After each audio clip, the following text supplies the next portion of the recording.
When I saw my future daughter-in-law walk into the church in a pristine white wedding dress without a single crease, I knew that angelic smile was hiding a heart of stone. "What are you doing here? You weren't invited," she shouted, her voice echoing through the sanctuary. I smiled calmly, lightly touching the family pearl necklace. "Honey, did you really think I wouldn't come?" I replied. "I brought a special guest, someone who's been missing you terribly." And when Camille saw who was standing behind me, all the color drained from her face. "But before I go on, let me ask you one thing. Where are you watching this story from?" "I'm Brenda, 65 years old. Half a year ago, my biggest worry was simply picking an elegant dress for my only son Richard's wedding. I was naive enough not to imagine the storm that was coming. It all started when Richard brought Camille home for dinner the first time. I will never forget that night. She walked in like an apparition. Wavy brown hair falling gently over her shoulders, honey-colored eyes that seemed to glow with innocence, and a smile that could melt ice. I instantly understood what had captured my son's heart. Richard, quiet, ever since his father died 3 years ago, now radiated with happiness beside her. "Mom, this is Camille," he introduced, full of pride. "She's a pediatric nurse." Camille extended her hand very softly. "It's a pleasure to finally meet you, Mrs. Brenda. Richard talks about you all the time." Her voice was as soft as music. There was something about her that reminded me of a TV actress, perhaps too perfect, a little rehearsed. I brushed the thought aside, telling myself I was just being the suspicious mother-in-law. At dinner, Camille talked about working with sick children, spending weekends volunteering at an animal rescue, and dreaming of a big family. With every word, I looked at Richard. He looked at her like someone seeing the sunrise for the first time. I couldn't blame him. Camille seemed too perfect to be real. "Unfortunately, my family doesn't accept our relationship," she confessed over dessert, lowering her eyes as a single tear slid down her cheek. "They want me to marry someone more socially suitable." Richard squeezed her hand across the table. "We don't need them, honey." My heart ached for her. A girl rejected by her own family for following her heart, being a mother. I couldn't imagine turning my back on my child over something as trivial as money. In that moment, I decided I would be the mother she never had. The following weeks rushed by like a waterfall. In the blink of an eye, there was an engagement ring on her finger, and they were discussing wedding dates. "When you know, you just do it," Richard said, repeating her mantra. Camille wanted a fairy tale wedding, a prestigious venue, a designer dress, imported flowers. Wanting my son to be happy and pitying the disowned bride, I offered to pay for everything. "You'd really do that for me?" Camille looked at me, eyes shining with what I took as gratitude. "You're like the mother I never had." She hugged me, her slight frame trembling with sobs. In that moment, I opened my heart and my bank account completely. The next months were a frantic blur of preparations. I pulled money from investments, cashed out part of my late husband's life insurance, and even took a mortgage on my house just to give Camille the wedding of her dreams. They chose Rosewood Manor in the Willamette Valley Endless Gardens, a manor-style estate. The deposit alone came to $50,000. The imported dress cost $30,000 and needed 3 alterations because Camille insisted it had to be absolutely perfect. The flowers, 1,000 imported white roses. Every time I signed a check, Camille hugged me tighter, called me Mom, and promised to give me beautiful grandchildren. I thought I was living every mother's dream, but small details started to make my skin prickle. Camille always paid for things in cash, saying she didn't like credit cards. Her childhood stories shifted slightly depending on who was listening. Sometimes she grew up on a country farm, sometimes she was raised by grandparents in the city. "Don't you think it's strange that we've never seen a single photo of her family?" I asked Richard one night. "Not even relatives or childhood friends on her guest list." "Mom, we've talked about this," Richard snapped lightly. "Her family cut her off. It's a wound." I swallowed my doubts. My son was happier than I'd seen him in years if the price of that happiness was $100,000 and a few unanswered questions. I told myself it was worth it. The closer the wedding got, the more my unease grew. In Camille's eyes, when she thought no one was looking, there flashed a cold calculation that contradicted her sweet exterior. Whenever I tried to say anything to Richard, he grew defensive, accusing me of sabotaging his happiness. One night, flipping through an old album, I found my mother's wedding photo. She was wearing the same pearl necklace I planned to lend Camille, a family heirloom passed down through 4 generations. I stared at the photo for a long time, unease swelling. The pearls were our legacy, our family story. My gut told me I was about to hand them to someone who wouldn't respect their meaning. That night, I dreamed of my late husband. He stood in our garden, trimming the roses like he used to. "Not everything that glitters is gold, Brenda," he said. "Trust your instincts." I jolted awake, heart pounding. His words kept echoing. Maybe it was time to trust my instincts, even if it meant risking my relationship with Richard. 3 weeks before the wedding, everything changed. I stopped by Richard's apartment to drop off the printed invitations. Using the spare key, I slipped in quietly, hoping to surprise them. That's when I heard Camille's voice from the bedroom, not the sweet voice I knew, but something harsh, clipped, and cold. "I told you not to call this number." A beat. "The wedding is still on." "Yeah, after we're married I'll have access to his accounts." I froze in the hallway, holding my breath to listen. "What? You want a bigger cut? We agreed on 30%. Silence. Then, "That old hag already gave us more than 100,000, and after the wedding she'll definitely shove in more money for the house down payment." The old hag was me. "This idiot is worth at least $500,000, maybe more." My son Richard was just an idiot in her mouth. "No, he doesn't suspect a thing. He's fully hooked." The world spun around me. My stomach knotted with sudden nausea. I had to lean on the wall to keep from collapsing. Somehow, still clutching the box of invitations, I backed out and slipped through the door. I drove 3 blocks and pulled over. The shockwave engulfed me. Tears streamed down my face as I pounded the steering wheel, feeling like the biggest fool alive. How had I not seen it? The inconsistent stories, the cash payments, the total absence of friends or family. Richard slowly isolated from his old friends. It was all a meticulous plan. In the middle of the pain, something steel-hard rose in me, the resolve I'd had when I fought alongside my husband through his cancer.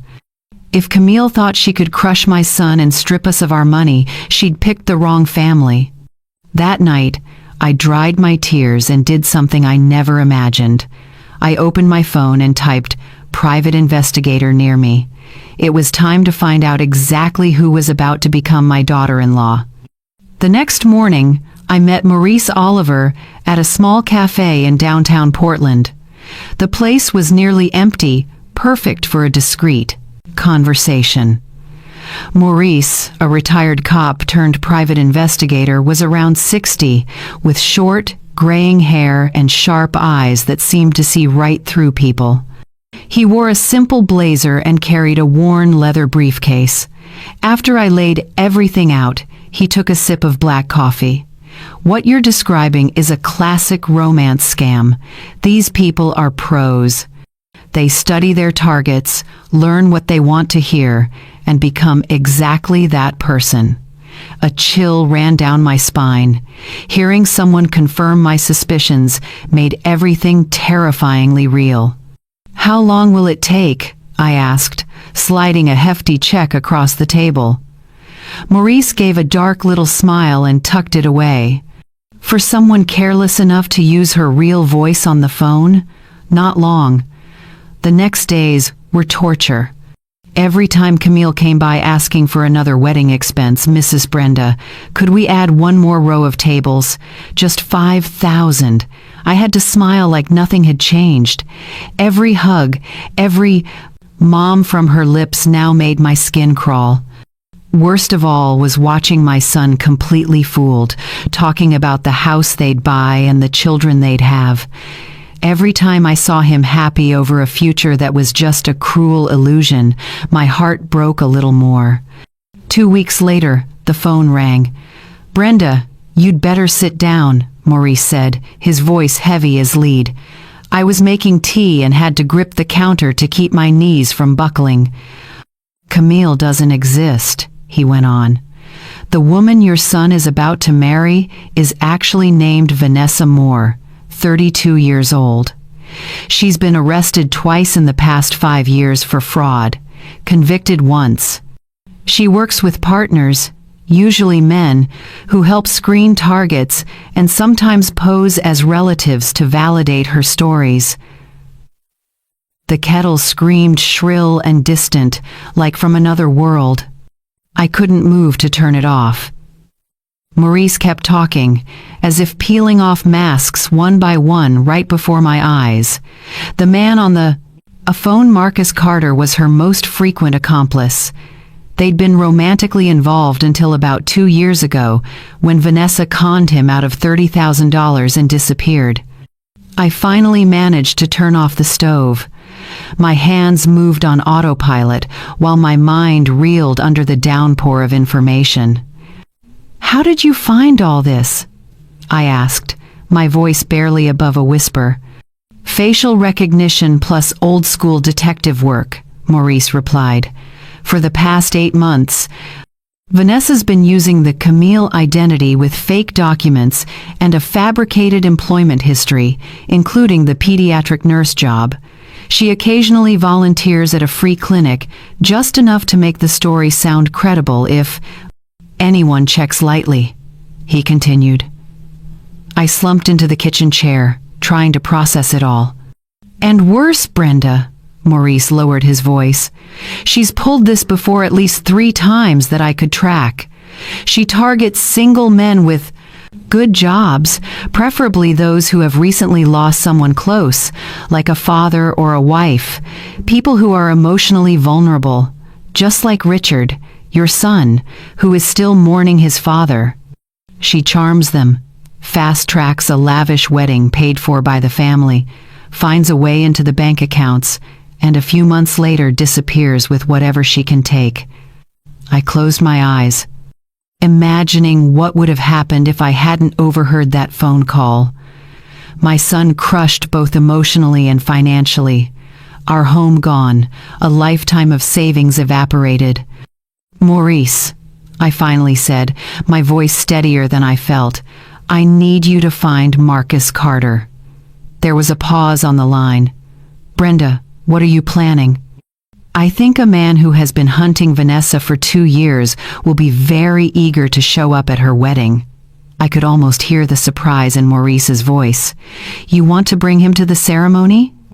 "I want Camille, or rather Vanessa, to get avenged.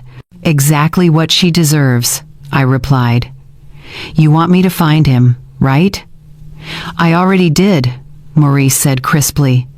"He's living in Phoenix, working construction. I'll send you his contact information within an hour." After I hung up, I sat in the kitchen for a long time. The tea grew cold and I didn't even touch it. Part of me wanted to rush to Richard and spill everything, but I knew my son stubborn like his father, and Vanessa had been working him for months. She had surely planted in his head that any criticism of her was just jealousy or an attempt to control him. I needed a decisive blow, public and undeniable, leaving no room for denial or manipulation. There were 10 days left until the wedding. I would make sure it was unforgettable, just not in the way Vanessa imagined. I took my grandmother's pearl necklace. I deliberately planned to lend Camille the pearls on the wedding day, both as bait and as evidence, if the truth needed to be exposed, and I remembered how her eyes had lit up when she saw it. Now I understood. It wasn't emotion, it was a calculating look, gauging how much it could sell for.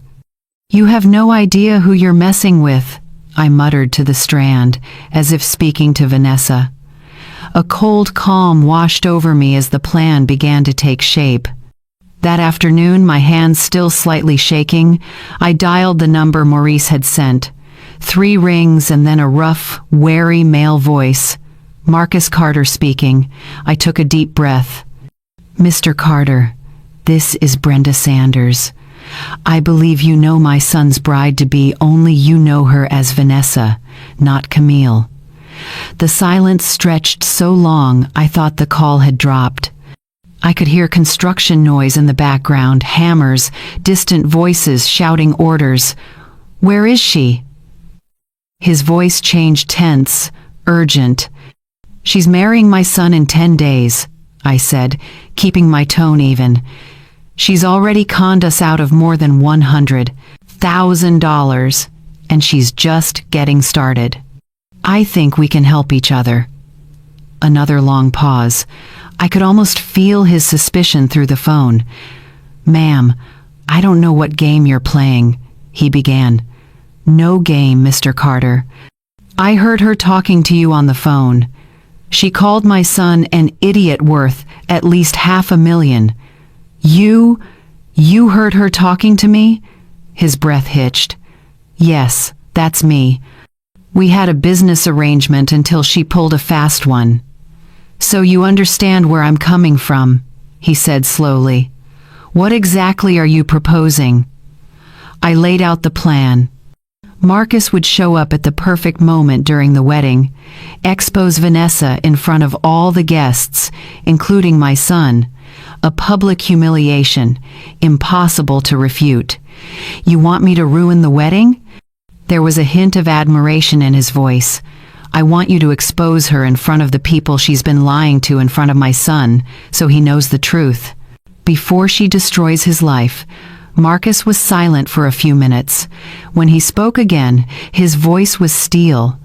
"She took $30,000 from me, vanished in the night, left me with the hotel bill and a rental car. I've been hunting her for 2 years. Then this is your chance. What do you get? Besides saving your son?" I smiled, though he couldn't see it. "Justice, Mr. Carter, pure and simple justice." We talked for about 20 minutes more, locking every detail. Marcus would drive to Portland on the morning of the wedding and wait for my signal. The plan was simple to perfection. No elaborate staging, just the truth, delivered at the exact moment for maximum impact. When I hung up, I felt lighter than I had in weeks. The helpless anger dissolved, replaced by something far more satisfying: purpose. The days that followed sped by in a blur of preparation. I canceled my hair appointment and the fitting for the mother of the groom dress. If I was about to be in a movie, my role certainly wasn't the woman in a flashy new dress with salon curls. 3 days before the wedding, I started phase 2. I called every vendor: the event coordinator at Rosewood Manor, the florist, the caterer, the photographer, the DJ. "Miss Laura? This is Brenda, the mother of the groom for this Saturday's wedding," I told the coordinator, pouring into my voice the kind of excitement only a happy mother can muster. "Oh, hello, Mrs. Brenda. Wonderful to hear from you. Hope you're excited for the big day." If only you knew, I thought, then said, "I'm calling because there's been a change in payment arrangements." The bride's family has decided to cover the remaining balance. I paused, letting warmth flood my words. It's so lovely when families come together, isn't it? That's adorable. So we should expect payment directly from them? That's right. And please put a temporary hold on processing anything under the due on delivery terms until you hear directly from the bride's family. I gave her the phone number Maurice had confirmed Vanessa used with vendors. They are extremely particular about handling their own finances. I repeated those exact instructions to each vendor. No one questioned it after all. I was respectable Mrs. Brenda, the one who had already paid substantial deposits. On the wedding morning, when it came time to run the final charges, they would be trying to reach a phantom family at a number no one would ever answer. My signature move was the call to Richard the following evening. I'd felt him pulling away in recent weeks. Vanessa surely sowing seeds of doubt about my motives. "Mom," he picked up, sounding tired. "I can't talk long. Camille is upset you didn't come to the rehearsal." The rehearsal dinner I was never invited to, I thought, bitterly. "Honey, I understand Camille's officity. Feelings," I said, letting my voice flow sweet and generous. "I've been thinking maybe I've been a little overbearing about the wedding plans." The other end went utterly quiet. "Really?" "Yes. This is Camille's day. If she feels my presence adds pressure, of course I should respect that." I paused. "I love you too much to do anything that could ruin your happiness. Mom, are you sure? Camille might change her mind if you talk to her. Let it be, sweetheart. How about I take a little trip to the beach this weekend, give you two some space to enjoy your special day without any family drama?" The relief in his voice cut into my heart like a knife. That's really thoughtful, Mom. All I've ever wanted is for you to be happy." After I hung up, I stared at the phone, silent tears running down my face. The call was necessary, but it hurt in ways I didn't expect. Richard truly believed I was the problem, that my worries came from selfishness or jealousy, not a mother's intuition. On Friday night, the eve of the wedding, Vanessa called me herself. I almost didn't answer, but curiosity won. "Mrs. Brenda, this is Camille." Her voice was sugar-sweet, with a touch of practiced fragility. "I wanted to thank you for being so understanding about tomorrow." "It's nothing, dear. I completely understand." I matched her tone. "A bride should feel completely comfortable on her wedding day." "That's so kind." Richard said you'll be going to the beach this weekend. She was fishing, classic. "That's right. A little getaway for the mother of the groom while you two start your honeymoon. I hope you have a wonderful time. And Mrs. Brenda, after Richard and I settle in, maybe we could have lunch? I'd really like us to be friends." Her brazenness was impressive. I had to hold the phone away for a moment to take a deep breath. "Lovely idea, Camille. I'm sure we'll have plenty to talk about." After the call ended, I poured myself a generous glass of red wine and raised it to the reflection of my own face in the kitchen window. I raise a glass to family friends. May they get exactly what they deserve. The wedding morning was gray and drizzly, the kind of weather photographers call romantic and brides call catastrophic, a perfect omen for what was coming. I got up at 5 a.m., too anxious to sleep. I took a long shower, letting the warm water ease my shoulders, then did my makeup just enough to look presentable. I put on a simple black dress, elegant but understated, and of course wore my own pearls, the heirloom passed through 4 generations. Those very pearls were the ones Vanessa, while wearing the Camille mask, had eyed with greed. Around 9 a.m., Marcus Carter called from a gas station about 20 minutes outside Portland. "I'm here, Mrs. Brenda. You sure about this?" I checked the hallway mirror one last time. I've never been more sure of anything. And if your son doesn't forgive you, the question I'd avoided for days, then at least I will have saved him from a woman who would have destroyed him financially and emotionally.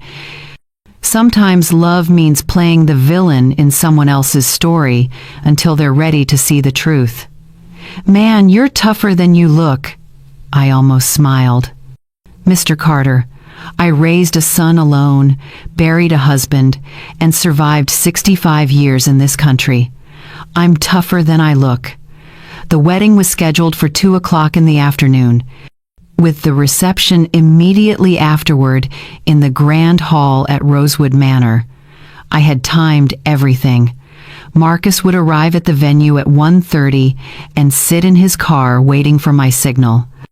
As for me, I would go in through the garden entrance, the route I knew like the back of my hand after so many visits, and stand where I could see the entire ceremony. At 11 o'clock, my phone rang non-stop. First the florist, then the caterer, then the venue coordinator, all in a panic, looking for the bride's family to settle the remaining balances immediately. I let the calls go to voicemail, a small, satisfied smile on my lips. Right at noon, Richard called. I took a deep breath and picked up. Mom, something strange is going on. All the vendors are calling Camille about payments, but she says she never told them her family would cover anything. Do you know what's happening? Goodness, that does sound messy. What does Camille say? I feigned innocence. She's really upset. Says someone is trying to sabotage the wedding. Mom, you didn't? Richard, are you implying your mother would sabotage your wedding? I put just enough hurt into my voice. No, I'm sorry. It's just that Camille is very stressed, and when people are stressed, they tend to look for someone to blame. I softened my tone. Don't worry, sweetheart. It's probably just a vendor mix-up. These things happen. What matters is that today you're marrying the woman you love. If only he knew that sentence was about to be true in a very different way. At 1 o'clock sharp, I grabbed my purse, my keys, and my phone. I glanced at Richard's photo on the wall, him at 6 years old, grinning wide with his front teeth missing, believing his mother could fix anything in the world. Well, I was about to fix something big for him, though he didn't know it yet. The drive to Rosewood Manor took about 20 minutes through downtown. The old trees still held the morning rain, dripping as if they were crying for what was about to happen. I parked 2 blocks from the venue and walked in through the back gate near the catering kitchen. As expected, backstage was chaos. Vendors demanding payment, the coordinator sprinting around with a phone glued to her ear, servers rushing to adjust tables at the last minute.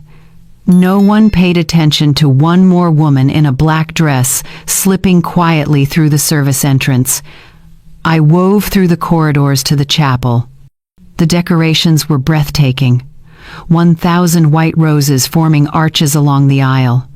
Silver candelabras casting a soft glow. Silk ribbons cascading from the ceiling like gentle waterfalls. All paid with my money for a fraudulent play. Guests began arriving, filling the pews in their formal attire, chatting animatedly. I recognized Richard's friends, co-workers, a few distant relatives, all innocent, all about to witness the shock of a lifetime. I chose a perfect spot behind an ornamental column at the back of the chapel, clear view of everything, hard for anyone to notice me. My phone buzzed with a text. Marcus was parked a block away, waiting for the signal. The orchestra struck up. Richard stepped in from the side and took his place at the altar, sharp in his suit, his face glowing with happiness. My heart tightened. In just a few minutes, that smile would fade, replaced by the pain of betrayal. But that pain would still be lighter than the hell Vanessa would unleash if her plan succeeded. The chapel doors opened. The processional began, and the guests rose in unison to watch the bride. Vanessa, playing Camille one last time, started down the aisle in the $30,000 dress, a bouquet of white roses in her hands, my grandmother's pearls glinting at her neck. Her smile was radiant, her eyes shimmering with what looked like emotion, but I knew it was calculated for effect. I tapped out a single word to Marcus. Now. Everything shifted into slow motion. The chapel doors slammed open again. Every head turned. Marcus Carter strode in like an avenging angel in a suit, still creased from the road, his face set, his eyes locked on Vanessa. The bouquet of white roses slipped from her hands and hit the marble with a dull thud. "Vanessa." "More!" Marcus shouted, his voice booming off the walls. "Did you really think you could hide forever?" Chaos erupted. Richard stepped forward to shield his bride, confusion written across his face. "Sir, you must have the wrong person. This is Camille." Marcus let out a dry, humorless laugh. "Camille, that the new name she's using?" He pulled a folder from his inside pocket. "Her real name is Vanessa, a professional con artist. I should know I was her partner until she lifted $30,000 from me." "That's not true," my daughter-in-law shrieked, desperate. "Richard, I don't know this man. He's clearly crazy." But I could see the cracks splintering in her mask, her hands trembled, and that honeyed voice had turned rough and harsh. The mask was slipping. Marcus snapped the folder open and held up photos for everyone to see. "Here's Vanessa in Las Vegas, baiting elderly tourists. Here she is in Houston pretending to be a cancer patient to siphon church donations." With every photo, his voice grew colder, more accusing. "And here's my favorite. Vanessa leaving our hotel room in New Orleans with my wallet, my watch, and the engagement ring. I was foolish enough to buy her." Richard's face went as pale as the candles around us. "Camille, what is he talking about?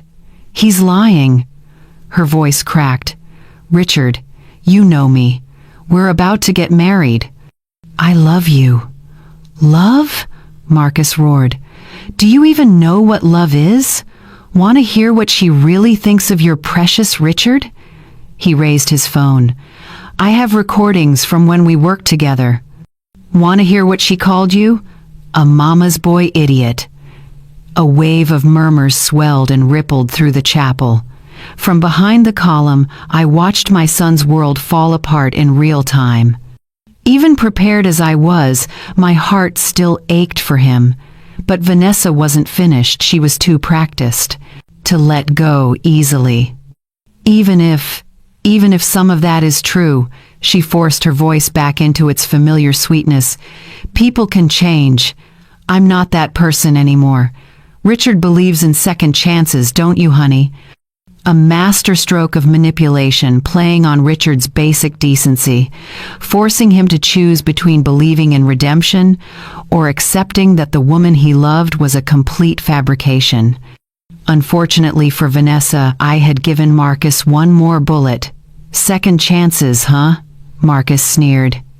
"Tell him about the other Mark." "Vanessa, the one you're working right now?" Richard turned to look at his bride. I saw the exact moment doubt slipped into his eyes. "What is he talking about, Camille?" I don't know." But her voice was too quick, too defensive. Marcus glanced at his phone. "Let me jog your memory. 3 weeks ago, you called me asking for advice about a lonely old lady who had given you more than $100,000. The silence was leaden. Every eye in the chapel swung to Vanessa, waiting for her answer. My son's face changed by degrees as understanding slowly dawned. I had to grip the column to keep from revealing myself. "That," Vanessa's voice splintered, "that was taken out of context." "Context?" Richard whispered. "You called my mother a lonely old lady?" "Richard, no, I didn't mean it like that." She slid fast now, her voice growing more desperate. "This man is trying to what? Tell the truth?" Richard's voice hardened, anger replacing confusion. "My mother gave us everything. She emptied her savings for this wedding. She even took out a mortgage so you could have your dream wedding." The wedding guests fell utterly silent, swallowing every word of the drama unfolding before their eyes. I saw several people raise their phones to record, including Richard's best friend, who seemed to be live streaming the disaster.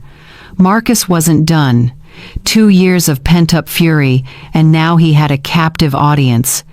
"Want to hear the cherry on top?" He looked at Richard, then swept the crowd. "She planned to drain your accounts and vanish in a few months. That's her standard timeline. Long enough to cement marital property rights, short enough to avoid getting attached." "Stop it, Vanessa," I heard the bride plead. Tears streamed down, blurring the perfect makeup. Whether they were real or part of the act, I couldn't tell. Richard stepped back from her, on his face disgust and betrayal. "Is any of it real?" he asked. Vanessa's eyes darted wildly like a cornered animal searching for an exit.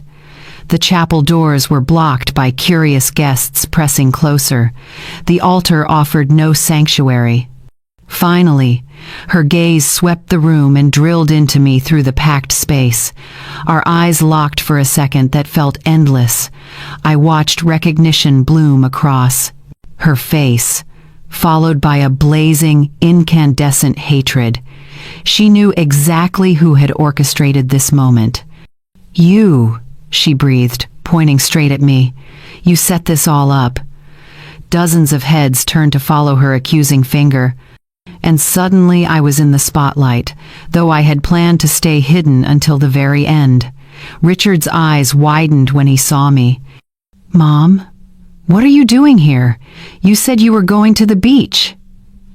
I stepped out from behind the column, adjusting my pearls with all the dignity I could gather. "I lied, sweetheart, a lesson I learned from the expert." "Mom, you staged this?" His voice was a mix of horror and awe. "I exposed this," I corrected. "Not the same thing." Vanessa found her voice again along with her talent for manipulation. "She's jealous, Richard," she screamed, pointing at me. "Your mother can't stand that you chose me over her. She hired this man to destroy our wedding because she wants to control your life forever." A clever last-ditch play, hitting every stereotype about mothers-in-law. For a moment, I saw doubt flicker back into Richard's eyes. 32 years of Vanessa's honed scheming versus 65 years of my love and sacrifice. Who would he believe? Right then, Marcus played his trump card. "Mrs. Brenda didn't hire me, sweetheart. I came on my own." He held up his phone. "Want to hear the recording of our conversation from 3 weeks ago? The part where you laugh about leading around by the nose lonely old ladies and mama's boy sons." He hit play. The quality wasn't perfect, but Vanessa's voice was crystal clear. "That old lady is so desperate for grandkids she'll believe anything, and the son is a total mama's boy. All I have to do is cry about my tragic past, and he signs another check." Richard went white, then flushed red, then turned a sick gray that made me want to rush to steady him. But this wasn't the time to shield him. It was the time for him to see the truth for himself. "Want to hear the best part?" Vanessa's voice came from the phone. She gave me her grandmother's pearl necklace, called it a family heirloom. "I'll probably sell it right after the honeymoon."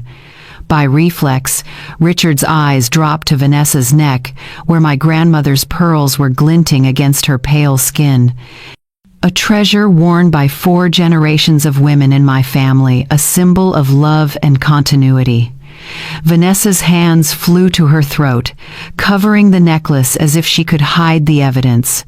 "Richard, I can explain." "Explain what?" His voice was knife quiet. Explain how you've been sneaking money behind my mother's back? Explain how you called me a mama's boy while pretending to love me? Explain the plan to clean us out and vanish? The fight went out of Vanessa in a single breath. Her shoulders sagged. For the first time since I'd met her, she looked her real age instead of the innocent girl she'd been playing. It started as a job, she mumbled. Just another mark. But then I thought maybe I could make it real, even if I was lying about everything. What in all of that is real? Richard's voice caught. Your name, your job, your family, your whole life. What is real? Vanessa looked around the chapel, hundreds of eyes mixing shock, disgust, and morbid curiosity. The elaborate floral arches, the photographer still snapping, the videographer still capturing every second of her public humiliation. I have to go, she whispered. Yeah, Richard said flatly, you should. But Vanessa wasn't quite done. As she gathered her dress to turn away, she shot me a look of pure hatred. You think you've won, don't you? Congratulations, Mrs. Brenda. You got your precious son back. But guess what? From now on, he'll never trust another woman. You've ruined him. For love, so you can stay the number one woman in his life forever. Her words hit the softest spot. A stab of doubt flickered. Had my pursuit of justice crossed the line into something darker and selfish? Richard cut in. No, he said, solid as a post. You ruined me. The difference is, my mother was trying to protect me. You were trying to destroy me. Vanessa's face twisted with rage. You'll both regret this, both of you. I have friends, connections. This isn't over. Marcus stepped forward, amused. Actually, it is over. While you were performing, I had a very interesting chat with some friends in law enforcement. Last night, they applied for and received a court-approved arrest warrant for Vanessa Moore based on your fraud record and forged documents. Vanessa went pale. You wouldn't dare. I already did, sweetheart. He checked his watch, surprised they're not here yet. As if on cue, 2 officers appeared at the chapel doors. They moved quickly, decisively. Any hope of a dignified exit evaporated. Vanessa Moore, the taller officer flashed his badge. We are executing a court-approved arrest warrant on charges of fraud, forgery, and swindling. What came next I'd never imagined seeing on my son's wedding day. Police reading rites in a chapel draped with white roses, guests scrambling to raise their phones. A bride in a $30,000 dress being escorted out. Vanessa did not go quietly. As they led her down the aisle, she kept turning to scream at me and Richard. Harassment! I didn't do anything wrong. My lawyers will be in touch. But no one cared. Half the chapel was filming the arrest. The other half was already texting the breaking news to friends and family. When the police disappeared with Vanessa, a strange hush fell over the chapel. 300 wedding guests sat frozen, unsure whether to leave or stay, to congratulate or commiserate. The priest stood at the altar, lost. Richard remained at the altar, still in his suit, staring at the doors that had just swallowed his bride. I wanted to run to him, to hold him, but something held me back. This was his moment to process, to grieve, to decide what came next. Finally, he turned to face the crowd. His voice carried through the quiet room. That was weird. A few nervous laughs scattered. Thank you all for coming. I know this isn't how any of us planned to spend a Saturday afternoon. He paused, raking a hand through his hair. The wedding is obviously canceled, but the reception's already paid for. If anyone wants to stay for dinner and the open bar, please do. God knows I need a drink. This time the laughter was more genuine. People stood, stretched, gathered in small clusters as the shock ebbed and reality settled in. Richard finally looked my way. Our eyes met across the chaos. There was gratitude, embarrassment, and maybe even admiration. He walked down the aisle toward me. The crowd parted like the Red Sea. When he reached me, he stopped and studied my face. "Mom," he said at last, "we need to talk." "Of course," I nodded. But first, Richard quietly lifted the strand from Vanessa's neck before she was taken away and placed it in my hand without a word. "This belongs to our family." I cupped the pearls, my hands trembling slightly, feeling their familiar weight. "Actually, they belong to the woman you will marry when you find someone worthy of them." Richard's eyes welled. "I'm sorry, Mom, for not believing you, for choosing her over you, for being an idiot." "You're not an idiot, sweetheart." I straightened his tie, a habit from when he was little. "You were in love, or at least in love with the image you thought she was. Love makes all of us vulnerable. What matters is that you're safe." "In that case, how long have you known?" he asked. "I started suspecting about a month ago. I had solid proof 2 weeks back." I looked him straight in the eyes. "I hired a private investigator, and Marcus he volunteered for payback the second I called and told him where she was." I gave a small smile. "Turns out there's no fury like a con artist who's been conned by her own partner." Richard chuckled despite everything. "You've been busy, Mom," he said. "These past few weeks have been one expensive lesson." I linked my arm through his. "Now let's go face the music at your non-reception. People will have questions." The party that was no longer a wedding reception became the most honest gathering I've ever attended. With the celebration veneer stripped away, everyone relaxed in a way you almost never see at formal events. The bar opened early. The band switched to lively tunes instead of wedding standards. Conversations flowed with the kind of authenticity that only comes after a shared shock. Richard carried himself with more grace than I dared hope. He made the rounds, thanking people for coming, apologizing for the show, and accepting condolences with easy humor. From across the grand hall, I watched him and felt a pride that had nothing to do with his career or his taste in women. It was character under pressure. Marcus found me by the dessert table, right as I was wondering whether it was appropriate to eat wedding cake when there hadn't actually been a wedding. "Mrs. Brenda," he offered his hand. "Thank you for giving me the chance to face Vanessa after all this time. I should be the one thanking you." I squeezed his hand. "I couldn't have exposed her without you. What you did took guts. Not many mothers would go that far. Any mother would do the same to protect her child." Marcus smiled. "No, ma'am. Most would try to talk their sons out of it and fail. You were playing chess, while the rest of us were playing checkers." After he left, I found myself alone with my thoughts for the first time all day.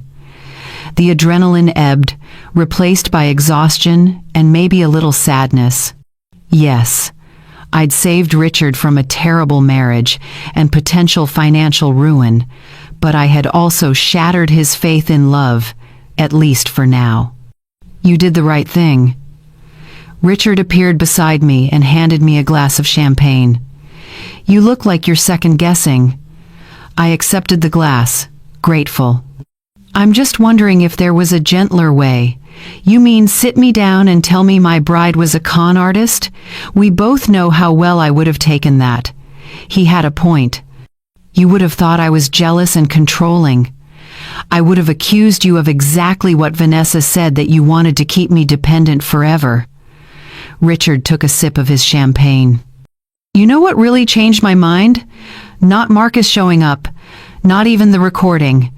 It was the look on Vanessa's face when she realized you had outplayed her. For just a second, the mask dropped completely, and I saw who she really was behind all that sweetness." "What did you see?" cold calculation, and a genuine respect for a worthy opponent. He turned to me. She completely underestimated you. She thought you were just an older, lonely woman who would do anything to keep her son happy. She had no idea she was up against someone wiser than she is. I'm not sure about wiser, maybe just more determined. Mom, you used her own partner and the police to expose a professional con artist. That wasn't just motherly instinct, that was strategy. We sat in comfortable silence for a moment, watching friends and family enjoy a party reborn from the ashes. The band shifted to jazz. A few couples had started to dance. "I have a confession," Richard said at last. "What is it?" "A part of me feels relieved. Not because of the public, humiliation, or the arrest. It's..." He hesitated, searching for words. "There's been something off about Camille for a long time. Sometimes, when I caught her off guard, she looked at me like she was trying to remember who she was supposed to be. Why didn't you say anything? I thought it was just wedding stress. And because I'm 32, never been in love before, I was afraid if I questioned it too much, the love would disappear." My heart twinged. "Oh, honey, I know. Sounds pretty pathetic, huh, the mama's boy falling for the first pretty girl who smiles at him." "No," I said firmly. "It's human. You're human, and humans need to be loved. There's nothing pathetic about that, even when we choose the wrong person to trust. Especially then." I took his hand. "Richard, what Vanessa did to you wasn't your fault. She's a professional liar who studied you, learned what you wanted to hear, and became exactly that person. You weren't naive. You were a target." Richard squeezed my hand. "Thank you, Mom, for seeing through her, for protecting me, and for doing it in a way that made it impossible for me to ignore the truth." "You're welcome. But next time you fall in love, maybe introduce her to me earlier," he laughed. "Next time I fall in love, I'm running a full background check first." That's a bit heavy-handed, isn't it? After today, I don't think so. He smiled. "Besides, I learned something very important today." "What is it?" "Never underestimate an American mother." I smiled, feeling lighter than I had in months. "Your grandmother would be proud. She would have loved to witness today." Richard raised his glass. A toast to justice served cold, with a side of public humiliation. I clinked my glass with his.